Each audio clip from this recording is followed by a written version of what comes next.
Hello. How are you? Everything okay? Good, thanks yourself. Good, good. Thanks. Yeah, thanks for everyone who's joining us in for today's live Q&A. Today we'll be talking a bit about user security. I think very often we talk about the website security and kind of like the admin, how they should manage the website, the server, and all of that. But we tend to kind of forget that, yeah, there are also the users. And yes, there are roles and stuff, so not every user has the same privileges. But especially as a team grows, of course, yeah, you might have users with different privileges, different access to the website. So yeah, it's very important, of course, to have very good uh, user account security hygiene. That's very important. So yeah, so in this talk, we'll be talking mostly about uh, helping your users basically keep your website secure. Just a quick reminder, first of all, we do this on a weekly basis. This week we're doing it on Tuesday. Usually we're doing it every Thursday, but this Thursday we have a special guest from Presidium, Christos. He's a performance engineer. We'll be talking a bit more about WordPress hosting and performance, and a bit of security as well. So this week we're also streaming an extra session on Tuesday. But usually we do this every Thursday at 4 p.m. Central European time or 10 a.m. Eastern time. Please don't forget to like and subscribe so you get notified of the new upcoming sessions. Also, like we answer here questions live. So if you have any questions about WordPress or especially about what we'll be discussing today, please feel free to ask them and we'll answer them as we go along.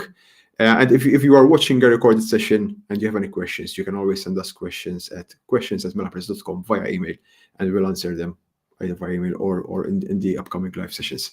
So yeah, as just we were saying, so yeah, basically today we'll be talking a bit more about the user accounts on WordPress. So rather than looking at the website security and the web server security, hello, we have a few visitors already. Yeah, we'll start talking about user accounts. There are a good number of actionable steps you can take. These steps, by the way, is very important. Like most of these things we will be mentioning today, most of the things and tweaks you can do in terms of security and authentication are features in our plugins, but we'll be using 95% of the things we'll be mentioning today are in our free plugins. So you can achieve all of what we're going to discuss today, maybe even show, because I think, Joel, right, you have a test environment. Maybe Yeah, we can yeah, give it a shot there as well. Yeah. So everything we are going to mention today is available absolutely for free. Maybe we can start, before we jump in, like what you can do. Maybe it's important to explain why is user security is important. What do you think, Joel?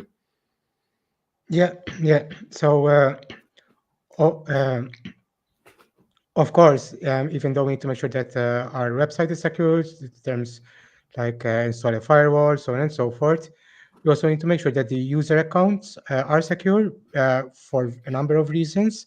One is if there is a breach through a user account, so we need to basically limit the risk of that happening.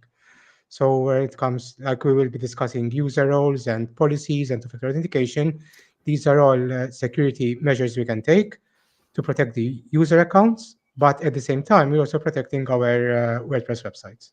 Exactly, yeah. And I think it's fair to say, and especially we've mentioned this in the past, there were cases in the past. I remember like a few years, actually maybe more than a decade ago, I had documented the Apache Foundation had this.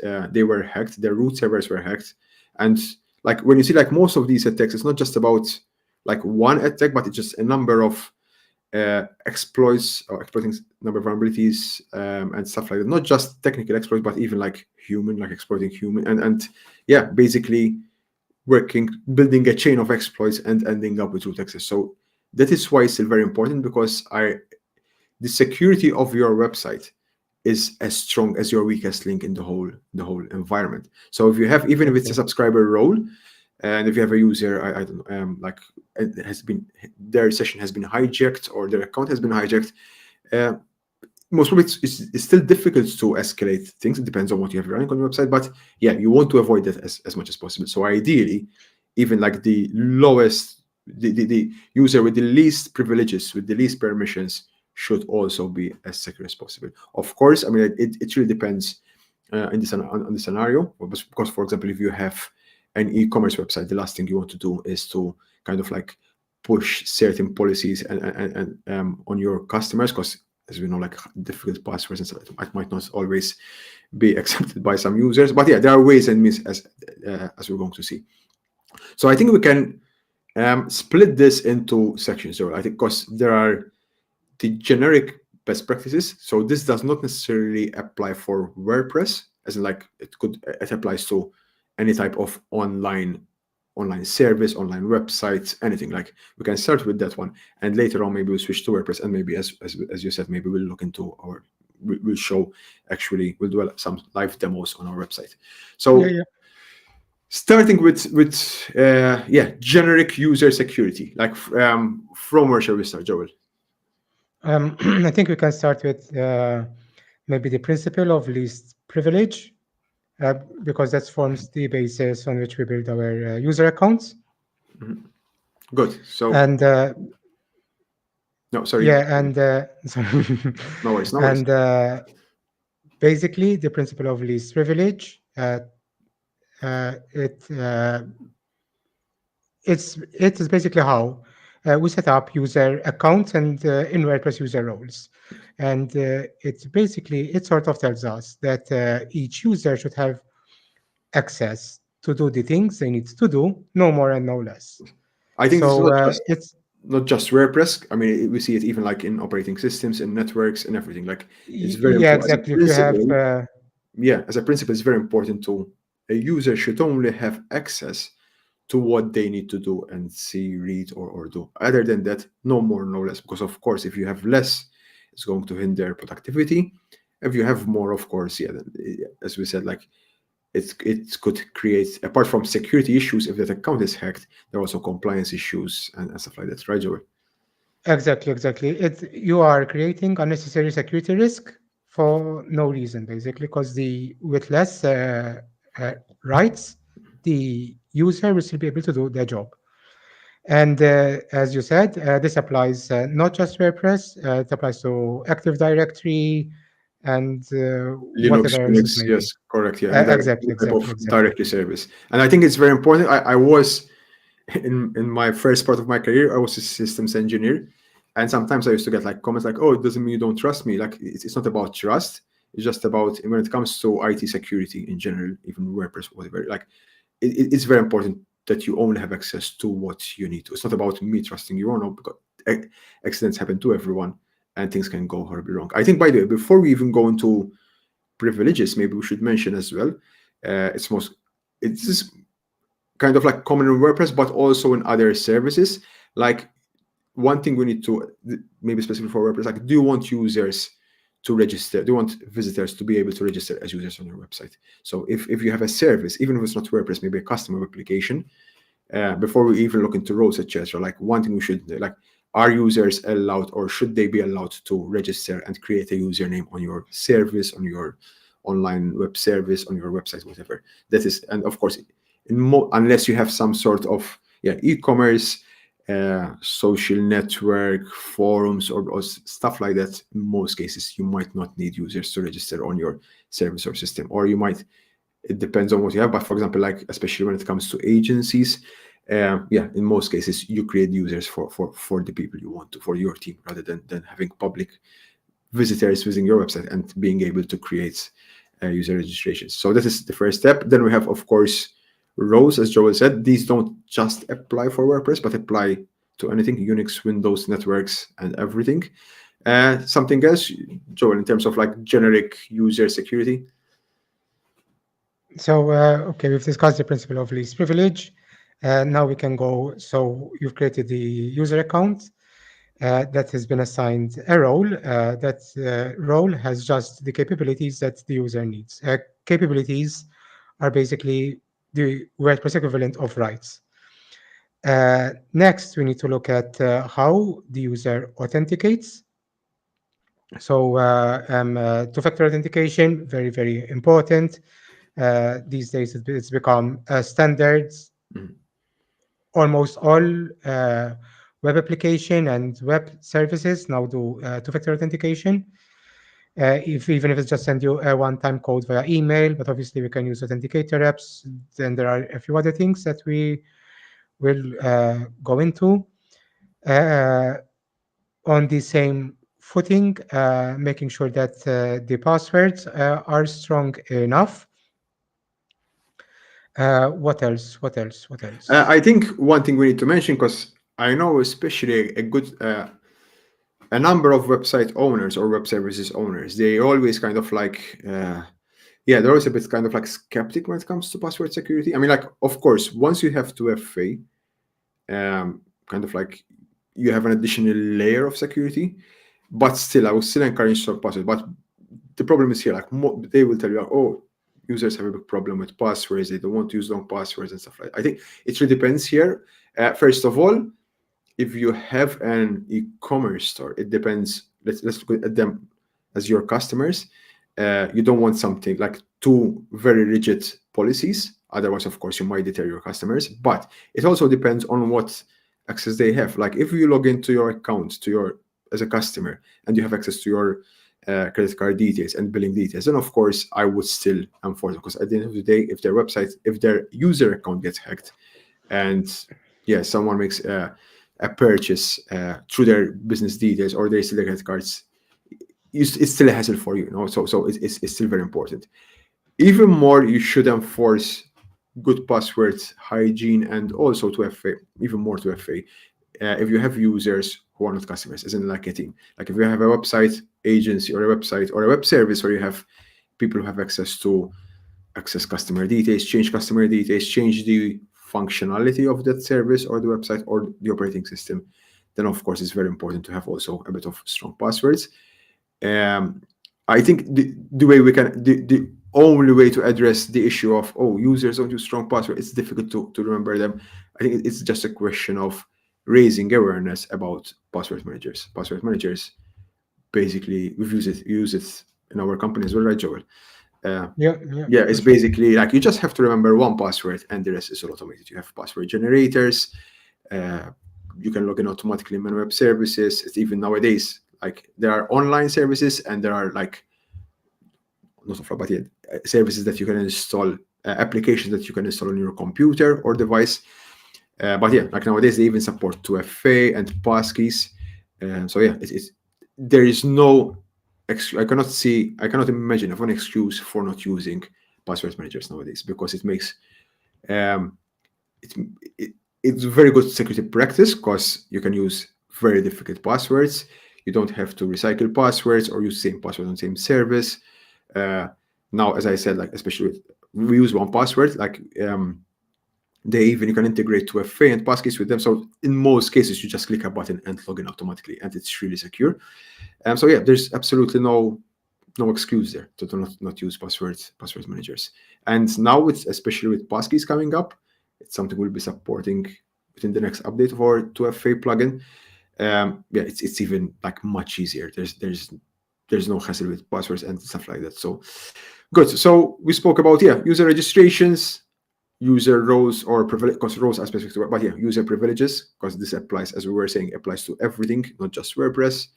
Strong authentication. So we have passwords, policy for passwords, very important password managers, 2FA passkeys. Anything else, Joel? In the meantime, when it comes to generic, not WordPress specific.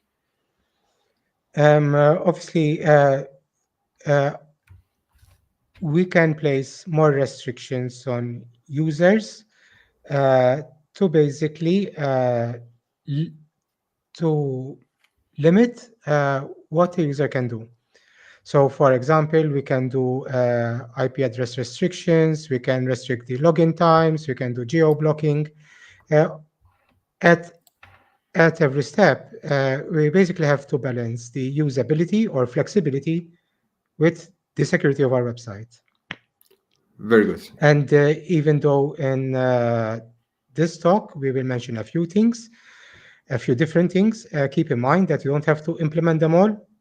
But the more you implement, sort of think of it as each uh, uh, each security policy and each security measure that you implement, you are building a sort of wall between you and possible intruders. And the more walls you have, the more difficult it's going to be for anyone to breach.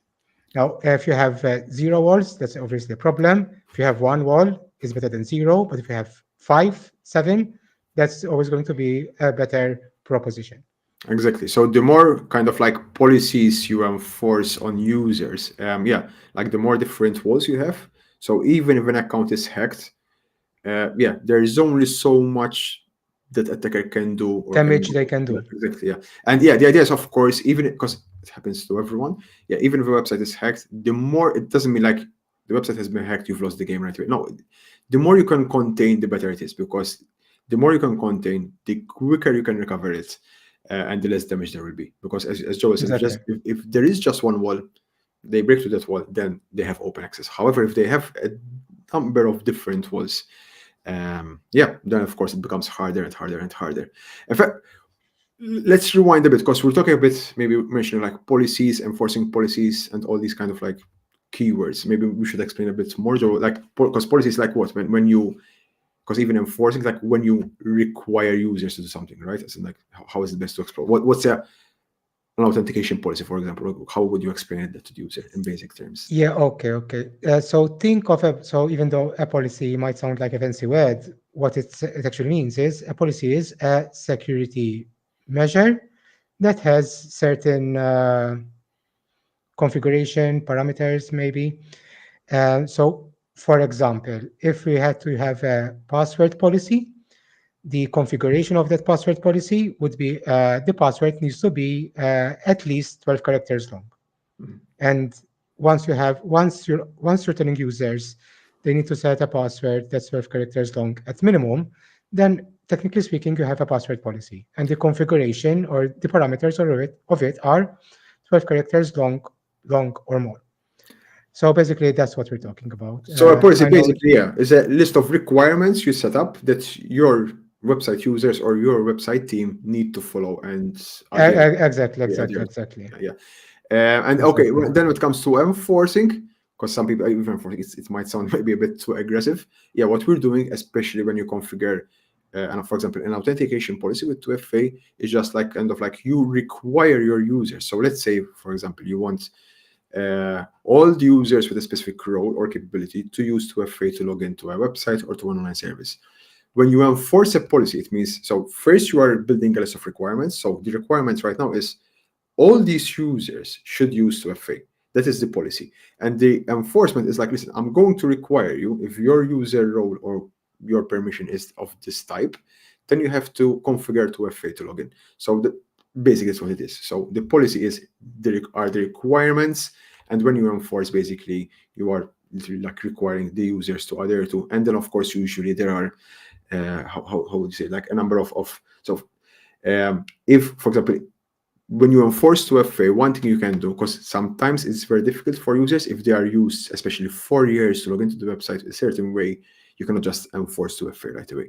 So you give them what we call, for example, a grace period, right? And you say, okay, you have to Yep. configure 2FA within the next 5 days, and then you give them, yeah, they have 5 days to yeah. At first they see the notice, maybe they might ask their team what it is. They can, and yeah, and maybe they can show them what it is and how it works and stuff like that. And usually, when you have policies and you enforce them, usually you set up a number of uh, things. Like, so, if someone doesn't configure 2FA, then there should be something that should happen. Because of course, most probably, if you don't set up something like that, most probably no one will configure 2FA or use some passwords. So, for example, you can say like, listen, if no one configures 2FA within 5 days, then the user is locked, and then the administrator can unlock it. So they have to get in touch with the administrator, and then the administrator can explain like why it was locked and stuff like that. Or, for example, listen, after 5 days, you are no longer allowed to log in. You are no longer going to get the notification, but you are enforcing them to configure to a fair right away. Does that make sense, roughly, Yeah, with yeah. policies and yeah, good. I think in. Do we have anything before we dive into WordPress? Like, because you also mentioned, yeah, like IP restrictions, geo blocking. Can you explain what is geo blocking, maybe for those who are not familiar with it?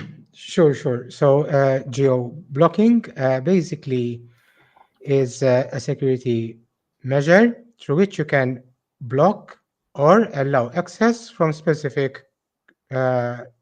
specific regions or countries.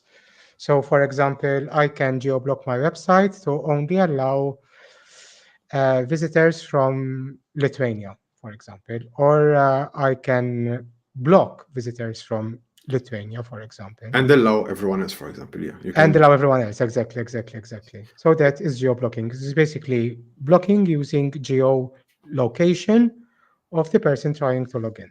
Exactly. And in its So most, sorry, yeah, go ahead.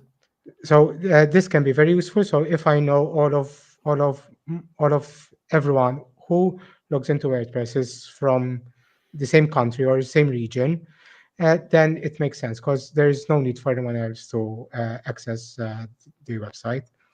Or if I spot a specific region becoming problematic, then I can block all connections from that region, for example. Exactly. I think we always assume like in an international market, but yeah, let's assume, as you're saying, maybe you have any e-commerce and you sell something very specific to a very specific country or region. In that case, it's easy. Even when it comes to user logins, yeah, you can might as well restrict login access just to that region because there is no point in allowing other people. And in its most simplest way, the way it works, there are services, a number of online services that have a literally like a database of IPs and where they are allocated. There are a number of IPs, for example, allocated to the UK, to Netherlands, to Lithuania, to etc. And yeah, and basically, when you use a service or a plugin, you can say, okay, this where is this IP from? I don't know. If, as you said, Joe, like if you are allowing only people from Lithuania, basically the service you like in WordPress, for example, you can use a plugin like Melapress Login Security, one which we have. And say, okay, is this IP from Lithuania? If it is, then of course they're going to allow the login. If not, then they're not going to allow the login or allow access to a certain page. But again, this does not apply only to WordPress, but also applies to other services. So we have geo blocking. We said uh, login IP restriction. You said right? Yeah, especially Yeah. I think this makes sense. I mean, nowadays it's becoming a bit more difficult, but in the other, when you had more people in one office in one location, that was much easier to kind of like control. But now with people working from home and most internet connections, the personal internet connections, they have a dynamic IP, which means their IP changes every so often, every number of days or every number of hours. Then of course it's a bit more difficult to manage. That's why, of course, there are other things that you can do. So okay, so we said um, login limit by login IPs, limit by geolocation, and anything else that is You generic, can not also necessarily limit, on WordPress kind of thing. Yeah. yeah, you can also limit by the time when users can log in and cannot log in. It's available in WordPress, but like even I remember in Active Directory, you could Yes, I place. remember it. Yes, I yes, remember it. yes, Yeah. yes. And you can Haven't say, touched for Active example, Directory in years. yes, the on which days, right? Because I remember like it was some sort of Yeah, yeah, yeah, yeah, right, yeah, some sort of checkbox yeah. interface. I I can't remember which version of WordPress server this was on, but I remember like being very impressed that you can do uh, Yeah, Active things Directory. like Yeah, that. yeah, exactly. Yeah. So yeah, you can limit Yeah. login time restrictions, which is again a very good security practice in my opinion. As in, like, if you have a 24/7 e-commerce or business, that might not necessarily apply to you. But if you have a business website, you have a fixed specific a number of fixed working hours and stuff like that, where access your team is only updating your website or working on the website on a number of days and specific hours, then it makes a lot of sense. I would still, by the way, just a security precaution, if it's a website or online service, I would still have some sort of an account which you would allow 24/7, or maybe even like via SSH or something, just in case, of course, something happened. But yeah, as we were saying, like, this is not for the administrators, it's more like for user security. So it makes sense, of course, to limit users' access. Good. So that's something else. Anything else, Joel? You can think of right now. I think that pretty much that we have covered quite a bit, and Yeah. that sort of shows sort of like so first is the setup, so or the pre-setup, so how we configure the user roles, assign capabilities. We discussed the authentication, passwords and 2FA and passkeys, which is uh, upcoming, and then how we can place restrictions as using the analogy of having a wall to basically try and to basically keep your website more secure. Correct. I think something else we can mention, which is again not specific to WordPress. There are two things which most of the things we covered, by the way, they're not specific. They can all be done on WordPress via different plugins and stuff, but they also apply, especially as you mentioned, Joel. Like I think all of them are coming from the types of like Active Directory and similar directory services. I forgot what Yeah, was yeah. the directory service in Linux called, but anyways, something similar. I think what very important It was things. at LDAP. Yeah, there was the LDAP, but yeah, directory service. Yeah, with you. Yeah. One thing which kind of this is more like maintenance as an administrator, not as for in terms of user, but it's very important to keep an eye on users and delete unused or inactive user accounts. I remember where I used to work, we had this huge Active Directory with offices around the world with more than 500 people. And sometimes, oh, what's this user? What's this? You start wondering, like, and that is why it's very important as an administrator, at least. This is the hopefully the only administrator tip we're giving in terms of website security. Yeah, make sure you keep track of what are the users on your website. Are they being used? Are they active? Because if they are inactive for some reason or another, you can either disable them, ideally delete them if they are not needed. But yeah, that can also cause a security issue. And I think last one, I think Active Directory had something similar as well. It's very popular on WordPress. Limit failed login attempts. I think Yes, yes, yes. Active Directory had something similar, no? Like Mm, your account get locked for a number of hours. If I'm mistaken, they had something similar. could Like, be. I don't remember yes, that. because I remember actually it had because I remember people call out my account is locked and you have to log in unlock it. So yeah, Ah, yes, yes, yes, yes, yeah, yes. Now that you're mentioning that, yeah, yeah, exactly. maybe. I think in WordPress I've seen the most two popular methods that I've seen. The most popular method usually is it is still a very popular plugin, limit login attempts, which is it works with IP addresses, if I'm not mistaken. So it just blocks the request from an IP address. But the other method, I think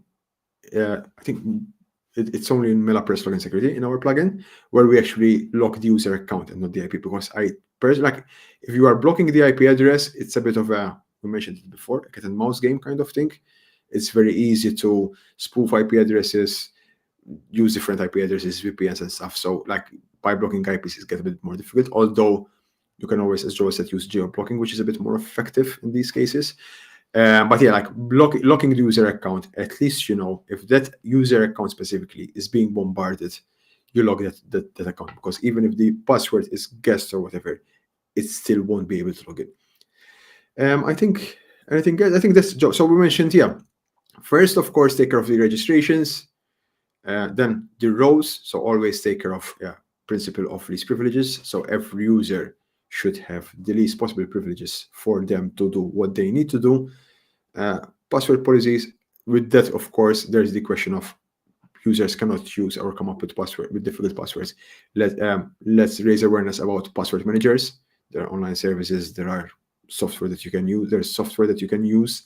Even more important nowadays, 2FA and passkeys. I think every Facebook, Google, and all the online banking apps that everyone uses and stuff like that, they all have some sort of 2FA. So I think nowadays it's becoming more and more common. People are becoming a bit more, the average user, non-technical person, is becoming accustomed to it. So I don't think website owners should worry like, maybe it's too much for our users. Slowly, it's like, it's really, no, I think, is there any app, Joe, that you have on your phone that you don't have to have, as in like in terms of it's sensitive, like an online banking or some government apps? I think they all have nowadays some sort of Yeah, I 2FA mean, or yeah, even non-sensitive apps, like I was logging into a course website, and it sends me a code via email without configuring anything as an OTP, which I need to enter when I'm logging in.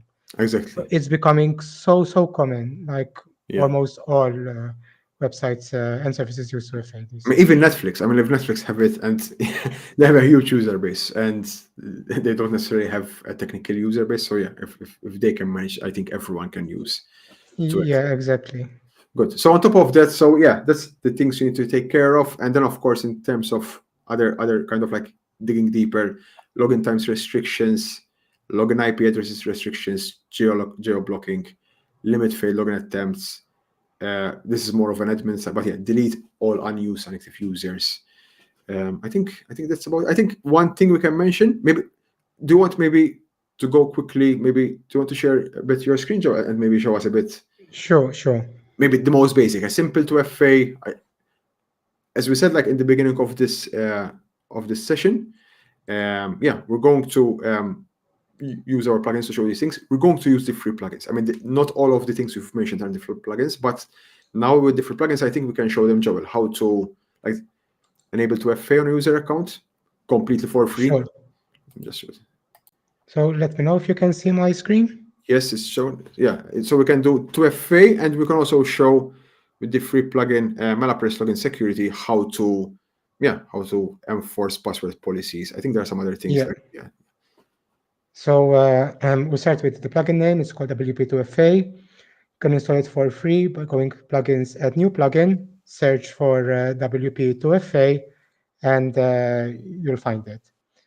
Um, uh, when you install the plugin, it does come with a setup wizard, which walks you through the process, makes it very, very easy. However, since this plugin is installed, I'm going to walk you through the configuration of the plugin through the plugin page. So with the free edition of the plugin, you can offer users to set up a one-time code via 2FA app or a one-time code via email. You can, if I remove email, for example, then users have to configure 2FA via the Authenticator app. Or if I do vice versa, then users have to configure one-time code via email. If you If I allow both, yeah, users can choose basically. can choose exactly, exactly, It's and I can also important allow to mention that not most, I mean, like authenticator apps are free. So this is absolutely what Joel is showing here is absolutely free. exactly, exactly. This is we're talking about Microsoft Authenticator. There is Google Authenticator, and there are many, many others. We also the plugin also includes backup codes. So if I configure 2FA app, so if I configure 2FA via Authenticator app and my phone runs out of battery, then I can use backup codes to still gain access to my WordPress account. Yeah, I think it's ideal because I think good point you're mentioning this, Joel, because many administrators like kind of like are afraid that like by enabling 2FA, they might kind of like yeah, it's too much work for the user, or maybe yeah, like too like oh they're going to be locked out too many times. It's too much work for Exactly, me, and that this is one in the premium edition there are more, but like even with the free edition, as we were saying, this is more than enough. Users can have their codes, and yeah, technically speaking, they don't have to contact you whenever they are locked out because they even when they use all their backup codes, they can generate another set of backup codes for themselves and stuff like that, right? exactly, exactly. Then what Robert was mentioning earlier with regards to enforcement. So I can either enforce WFA on all users for specific users and roles, or not enforce it on anyone. That is up to the administrator. So if you are configuring this, then it's up to you to basically see where you want to draw the line. What would you say, Joel, in terms of you personally? Like, what is your All users. security? But yeah, okay. But I Yeah, personally would say, yeah, in terms of security best practice, of course, wherever possible, go for all users. However, let's say you have an e-commerce, maybe, and from the user accounts, they cannot see any sensitive data like billing details or like the credit card payment data. Yeah, like definitely the administrators and any person who can access the website and change the store, change the website's functionality and stuff. That is definitely 100%. And then, of course, it really depends on the use case. But yeah, where possible, I would enforce it on everyone. But for sure, if it's not an option, administrators and people who have access to the store or that can change the functionality of the website or user data, they definitely need to use 2FA. I agree 100%. we can also exclude any users or roles from 2FA. Again, this is what Robert was mentioning earlier, having a grace period. So Sorry. the top part, in fact, just to explain a bit, yeah, the top part are the policies what Joel has configured. Like we are setting up the requirements, and now Joel is yeah the enforcement or yeah, stuff like, yeah, and now Yeah. the yeah. So this is what Robert was mentioning earlier with regards to having a grace period. So you can either have users. Yes, basically, yeah, the plugin, because if you want users to configure to FA right away, then of course you have to configure to FA right away yourself or exclude yourself temporarily. Exactly. So we can either have user configure to straight away, or else we can provide them with a grace period. We can actually define how long of a grace period you want to give users. So starting from basically 1 hour up to so many days, for example, up to 7 days, for example. That is up to us. Uh, we can also define what happens if the user does not configure 2FA within the defined days or hours that we have. We can either do not let them access the dashboard until they configure 2FA. So configure 2FA now, and then you can proceed forward, or else we can go ahead and we block the user account. And then the administrator has to manually unblock the account. And yeah, What one best practice tip I would say, because it happens to some, especially if they're not that technical, it happens to everyone. I've seen people, even though like you got the notification, some people actually require people to all users to configure to FA right away, and block them if they don't configure to FA right away, and then they end up blocking themselves. So it's very important to, at least, of course, I would personally say, like, if you are the administrator of a website, before you start digging deep with these and enforcing policies, make sure you configure to FA for your user. It's also a good thing, regardless of policies and enforcement. It's a good thing, especially if you are an administrator of a website. You should definitely use at least 2FA. Yes. yeah. And the last option with regards to this, how do you want users to be informed? They are enforced. They basically need to set up 2FA. We can either show an admin notice in the dashboard, or we can show a notification page after the user authenticates and before accessing the dashboard. So basically, we are adding a page in between authentication and reaching the dashboard. Good. And this is totally up to you, basically. And yes, it's pretty much straightforward. I think the rest are Yeah. nice fancy features, but yeah, I think with what you've shown so far, Joel, I think yeah, it's already a very good 2FA solution. Yeah, for most websites, right? Yeah, definitely. And it gives you an overall of the features that are available. So this is the free edition of the plugin, and it gives you a good sense, basically, of what the plugin offers. It does include a number of other features, which are nice to have, but the gist of it is basically what we just went through. Yeah, right now it's out of the just of the yeah. Do you want to jump on Melapress plugin security? So now we've shown kind of like the 2FA only, and the other plugin is Melapress plugin security. Yeah, where Joel is going to highlight like the basic login and password policies that you can configure with the free edition of the plugin. Yeah. So the plugin is called Melapress Plugin Security. Again, you go to plugins, add new plugin, search for Melapress Plugin Security. This logo right here, install, activate, and it will take you to the plugin page. Now, login security policies can be enabled either site-wide, so applicable to all users, or by role. And we can basically set different policies for different roles. So, for example, we want to have very restrictive policies for administrators and less restrictive policies for everyone else, as an example. So we enable login security policies. So when you install the plugin, this is what you'll see. You enable login security policies. And you see there are a number of different ones that enable us, and each policy we add is adding again an extra one. Yeah. And I think with the free, So, we have what do we have? The password policies? so basically, this is the free edition of the plugin. So we're going to go through everything. Yeah, good. So there are the password policies. So passwords must be so many characters long, at least. So 8. We can do it as many as we want. Passwords must contain at least uppercase and lowercase, numbers, alphanumeric characters, special characters. Can even exclude special characters from being allowed in passwords. This can happen. There, we had a case, It was this. Robert, where it was.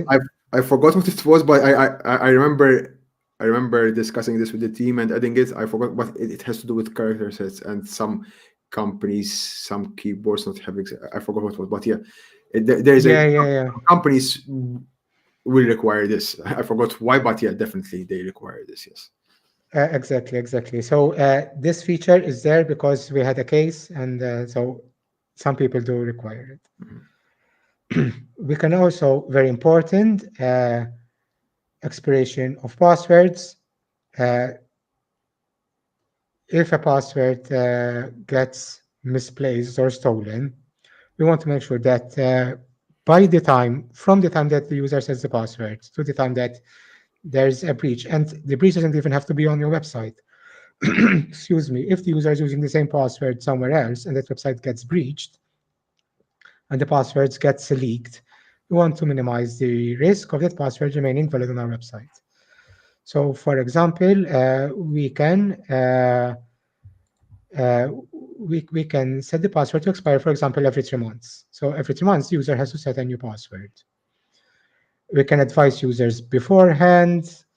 We can also disallow old passwords. So basically, you can't use the last 10 passwords, for example. Reset password on first login. Which is very And we important can because also, usually, typically, the first password is sent on email, which is good. Good reminder. It's clear text. yeah, It doesn't mean necessarily that someone is seeing your email, but it's very easy to leak. If you are capturing some network packets, Wi-Fi, public Wi-Fi's, it's very easy. So yeah, it's very important. Yeah, I personally, that's a very important feature. Yes. yeah.